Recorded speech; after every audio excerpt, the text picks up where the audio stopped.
Les démons attaquent dans la guerre spirituelle, la foi et la croyance. Les démons cherchent à saper et déformer la foi d'une personne en Dieu et en sa parole. Ils peuvent attaquer par le doute, la tromperie et la promotion de fausses croyances. Leur objectif est de semer des graines de méfiance et d'éloigner les gens d'une relation authentique avec Dieu. Esprit. Les démons ciblent l'esprit en influençant les pensées et en implantant des idées négatives et destructrices. Ils peuvent tenter les individus avec des désirs pécheurs, les nourrir de mensonges et de discours négatifs, et créer de la confusion et de la détresse mentale. Leur but est de contrôler et de manipuler la vie mentale des individus. Sentiments.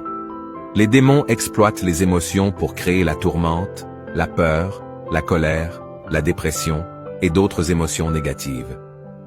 Ils cherchent à provoquer des réponses émotionnelles malsaines et à déformer la perception d'une personne d'elle-même, des autres et de Dieu.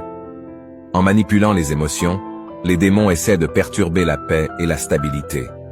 Relations. Les démons peuvent attaquer les relations en favorisant la discorde, les conflits et la division. Ils peuvent influencer les individus à nourrir l'amertume, le refus de pardon et la jalousie, ce qui conduit à des relations brisées et des liens endommagés. Les démons cherchent à perturber l'unité, l'amour et l'harmonie entre les gens. Physique. Bien que toutes les affections physiques ne soient pas directement causées par les démons, ils peuvent influencer et aggraver les problèmes de santé physique.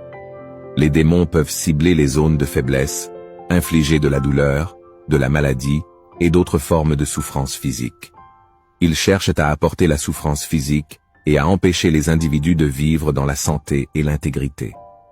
Bien que les démons puissent attaquer dans ces domaines, les croyants ont le pouvoir et l'autorité à travers Jésus-Christ pour leur résister et les vaincre. En se fiant à la prière, à la foi, à la parole de Dieu et à l'aide du Saint-Esprit, les croyants peuvent s'engager dans la guerre spirituelle et connaître la victoire sur les stratagèmes de l'ennemi.